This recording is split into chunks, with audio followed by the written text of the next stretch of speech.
Advocate Himanshu जी, Delhi high court. Radha ji. महाराज जी राधे राधे। महाराज श्री कृष्णा ने गीता में कर्म को प्रधानता दी है, अर्थात कहा है कि कर्म करो, फल की इच्छा मत करो। हाँ, तो ध्यान महाराज जी दो। नाम जपना क्यों जरूरी था? हाँ, ध्यान दीजिए। पहले तो हम उसी विषय पे बोलते हैं। कर्म नहीं, कर्म योग। अगर आप पूरे शब्द का उच्चारण नहीं करेंगे तो अधूरा हो जाएगा। कर्म योग का वर्णन भगवान ने किया, केवल कर्म का वर्णन नहीं किया। वो पूरा चैप्टर कर्म योग, आगे पूरा चैप्टर भक्ति योग, प्रारंभ जो गीता का किया सांख्य ज्ञान, जो ज्ञान योग कहा जाता है। अगर आप योग नहीं बोलेंगे तो कर्म फिर बांधने वाले होते हैं, चाहे वो शुभ कर्म हो या अशुभ कर्म हो। अच्छा कर्म है सोने की जंजीर, बुरा कर्म है लोहे की जंजीर, लेकिन बंधता दोनों में है। अवश्य में भोक्तव्यम कृतम कर्म शुभाशुभम। शुभ और अशुभ कर्म दोनों भोगने पड़ेंगे, समझ रहे ना। अब योग चाहिए जो मुझे कर्म बंधन से मुक्त कर दे, शुभ और अशुभ दोनों से।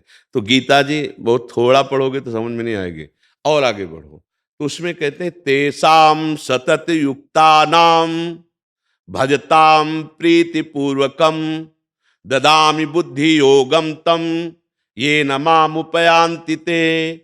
जो मेरा सतत भजन करता है, नाम जप करता है, मेरा चिंतन करता है, मेरी सेवा करता, मन मना भो मद भक्तो माद्याजी माम नमस्कुरु, तो मैं योग प्रदान कर देता हूं। अब कर्म नहीं रह गया, अब कर्म योग बन गया। कर्म योग बन गया तो उसने विध्वंस कर दिया संचित कर्मों को। फलाकांक्षा रहित होने के बाद उसके हृदय में अद्भुत प्रेमानंद, कर्तत्व भाव का लीन हो जाना, जीवन मुक्त महापुरुष हो जाना। बिना भगवान के नाम जप किए योग नहीं बन पाएगा। मामनुष्मर युद्ध च, गीता जी से ही मेरा स्मरण करते हुए कर्तव्य कर्म कर। इसीलिए कहते हैं राधा राधा बोलो, हरि हरि बोलो, कृष्ण कृष्ण बोलो, फावड़ा चलाओ या वकालत करो या जो भी कार्य करो, वो तुम्हारी पूजा होगी, तुम्हारा कर्तव्य कर्म होगा। और भगवत स्मरण करोगे तो योग हो जाएगा। कर्म योग हो गया तो भगवत प्राप्ति हो जाएगी। कर्म अकेले हुआ तो बार बार दुर्गति, बार बार लोक लोकांतर के सुखों का शुभों का भोग, लेकिन पुण्य छिड़े मृत्यु लोके विसंति, काम तो बना नहीं। आपको समझ में आ रहा है? इसलिए नाम जपना अत्यंत आवश्यक है। बिना नाम जप किए योग नहीं हो सकता। कर्म होगा, कर्म दो प्रकार के, शुभ और अशुभ, उनका फल अवश्य भोगना पड़ेगा। गीता गायक कर रहे हैं अवश्य में भोक्तव्यम। कब तक भोगता रहूंगा? पूरा स्टॉक लगा हुआ, गोदाम लगा हुआ, अनंत जन्म हो चुके हैं, और हर कर्म का फल वो हमें भोगना पड़ेगा। तो अब क्या करें? उसमें आग लगनी चाहिए गोदाम में। जो हमारे संचित कर्म है वो नाम जप से होगा।